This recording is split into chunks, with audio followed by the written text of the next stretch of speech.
This is Jesus' labyrinthian story of the unrighteous steward and the saying, "No slave can serve two masters, for a slave will either hate the one and love the other, or be devoted to the one and despise the other. You cannot serve God and wealth." A reading from Luke chapter 16, verses 1 through 13. Then Jesus said to the disciples, "There was a rich man who had a manager, and charges were brought to him that this man was squandering his property. So he summoned him and said to him, 'What is this that I hear about you? Give me an accounting of your management, because you cannot be my manager any longer.' Then the manager said to himself, 'What will I do now that my master is taking my position away from me? I am not strong enough to dig, and I am ashamed to beg.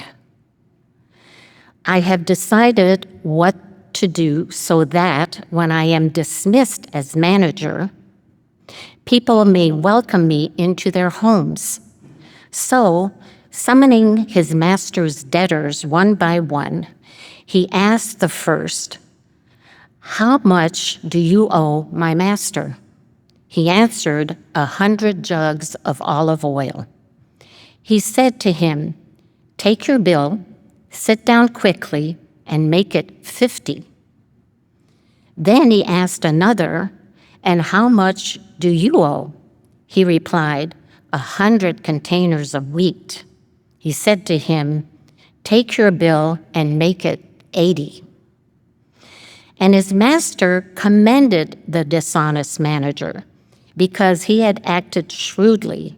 For the children of this age are more shrewd in dealing with their own generation than are the children of light. And I tell you, make friends for yourselves by means of dishonest wealth, so that when it is gone, they may welcome you into the eternal homes. Whoever is faithful in a very little is faithful also in much. And whoever is dishonest in a very little is dishonest also in much. If then you have not been faithful with the dishonest wealth, who will entrust to you the true riches?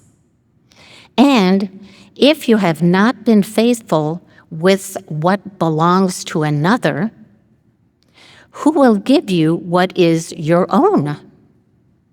No slave can serve two masters, for a slave will either hate the one and love the other, or be devoted to the one and despise the other.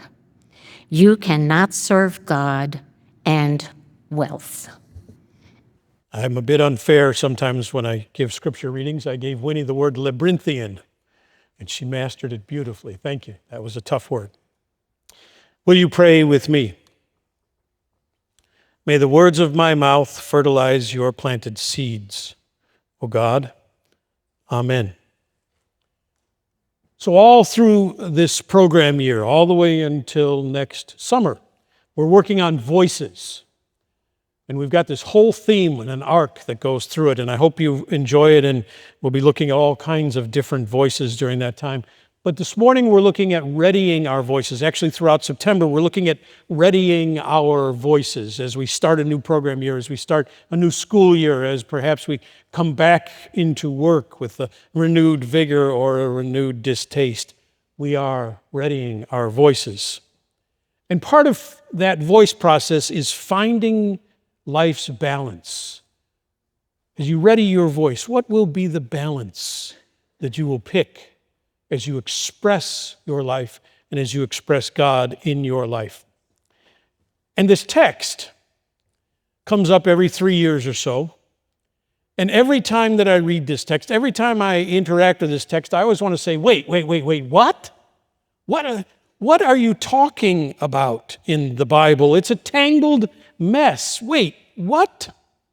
Is Jesus praising the dishonest steward? The one who appears to be stealing from the person who trusted him? Is Jesus condemning wealth? Well, let's get a little uncomfortable where we live, friends. How is this going to work?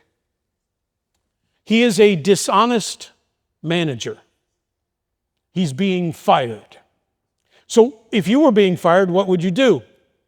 I was fired one time. At the same time, a member of my family was being fired, and we both said, well, let's have a little party and celebrate our new freedom, our new opportunity being returned to the market. But this dishonest manager is struggling because biblically you are not to charge interest. Let me say that again because I know that's going to land a little hard on our ears. Biblically, you are not to charge interest when sending out money. Exodus 22, go ahead and read it. Exodus 22. And the problem isn't so much charging interest, but usury, right? You are charging too much. What the person can afford is not what you're charging. You're charging too much. Thus, the housing market is stuck and has been for a long time. We are charging too much. The rich are getting richer off of the poor. That's, of course, the strategy. And Jesus' people knew usury. They knew that when their taxes were collected, the tax collector took a little something for themselves. And so this manager is probably reducing the debt by removing the interest, the fees, and the obligations. What are the fees that are going to be involved in these monies? You see, he is shrewd, this steward. He is shrewd as he gains his friends when the chips are down. Maybe these people will help me if I help them a little bit. I'm already known as dishonest, so why not be a little more dishonest? But what he is removing is the exorbitant cost, the high profit on the other end. And in this text, Jesus is actually asking the question, how do we practice neighborly love in economic, relational, and unjust structures? Bless you. How do we practice economic love for neighbor? How do we practice relational love for neighbor, even when the structures are unjust? I bumped into it, bless you again. I bumped into, is it going to be 3 round? That's how I sneeze in threes. Bumped into a story this week that's been bumping around in my cranium and in my heart. A woman has been charged because she took her food stamp money, SNAP money, and bought ingredients and baked those ingredients and then sold them at a bake sale for a minor profit. She is being charged for fraud because she took the resources that she was given and baked them and then sold them for a small profit. I'll stop for a moment and let you pick a team.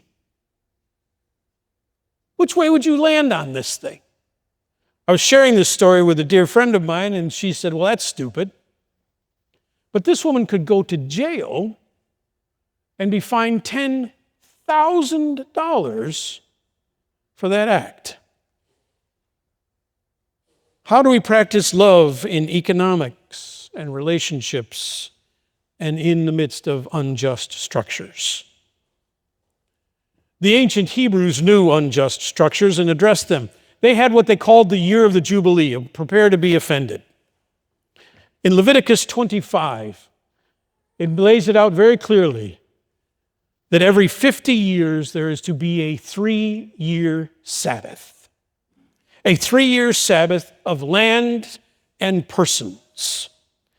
The land is to lay fallow, to regenerate. You are to neither plant nor harvest anything. You are to live off of the remains of what you have gotten over those 50 years. The land returns to its original owner. So if you're renting land or if you're buying land, it returns to its original owner. And of course, who is the original owner of land? God. Indeed, all of us together. The land is not ours to possess. It is a difficult idea, the year of the Jubilee for those of us. Further, all enslaved persons are set free. People who sold themselves for bondage are freed. What would that say to our mortgage world at this time? The year of the Jubilee, the purpose of the Jubilee, is an economic reset and the continuation of godly relationships. How do we practice neighborly love in economic relationships? How do we destroy unjust structures? So what's an unjust structure in our time? I would share with you that medical debt is often an unjust structure in our time. It burdens people unforgivingly. At least 100 million people in the United States are in some form of medical debt. 100 million people, that's almost a third of the people in the United States. And 14 million of those 100 million people owe in excess of $1,000. There's an estimate of $74 billion in medical debt in this country.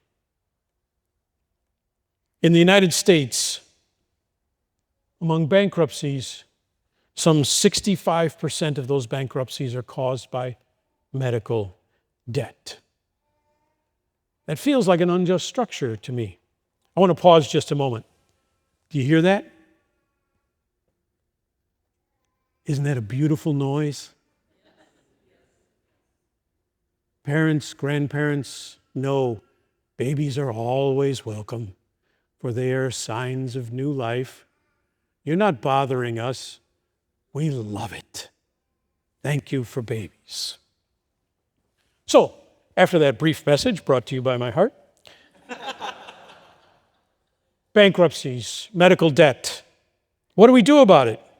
In College Station, Texas, a church youth group at Friends United Church of Christ, among our beloved United Church of Christ, a youth group raised $51,000, and they wiped out all medical debt in a 7-county area, in their county, plus 17 others, because you can wipe out medical debt for pennies on the dollar. Their pastor, the Reverend Dan DeLeon, said the youth group had been learning about how medical debt disproportionately attaches to people of color. So they chose the 17 counties that would receive debt relief based on the highest levels of debt and the greatest minority populations. That's how you fight unjust structures. The youth group of that one church forgave $5.1 million in medical debt. 14-year-old Kaylin Harvey said, "I genuinely thought I would never be able to help so many people. It feels great to think that such a small church could make such a big difference." Resetting the balances, causing a year of the Jubilee. In the United Church of Christ, our beloved denomination, we have continued to collect for medical debt relief. The UCC has forgiven over $71 million in medical debt, and we continue to count. So in your life, what debts are unjust? Where is the interest too high in your life? Is the interest you're paying too high at work? Are you unable to get away from it? Do you feel trapped? Are you seeking a year of the Jubilee? Would it be doing you a favor to fire you and move you into a new opportunity? What about in your marriage? Where is the balance in that, and do you need to reset that balance? What about in your family? Where is the balance in that, and do you need to reset that balance? What about with your neighbors? However you define neighbor, where are you in that balance? And then here's a difficult question too. Where are you an unjust manager?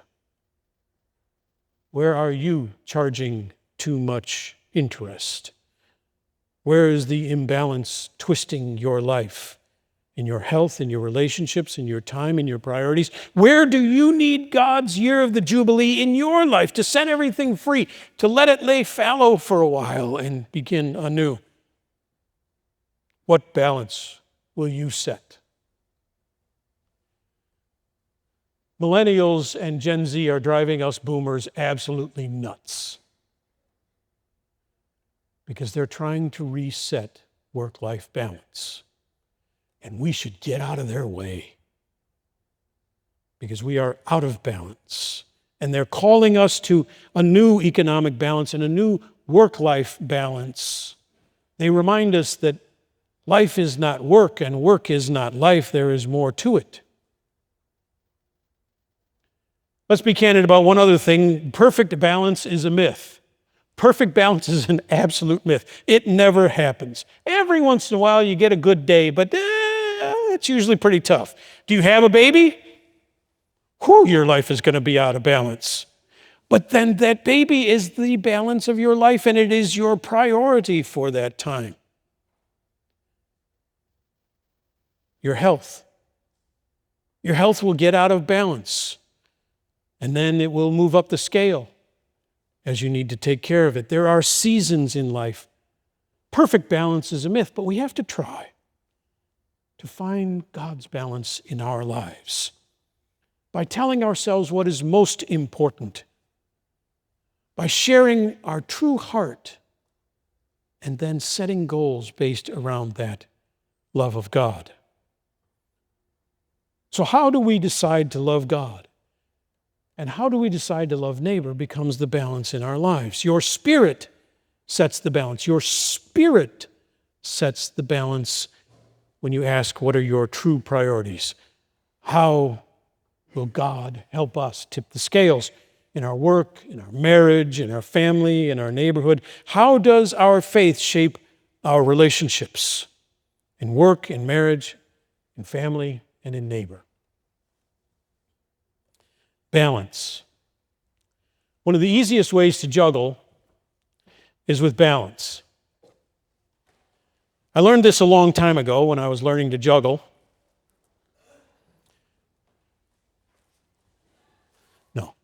Balance.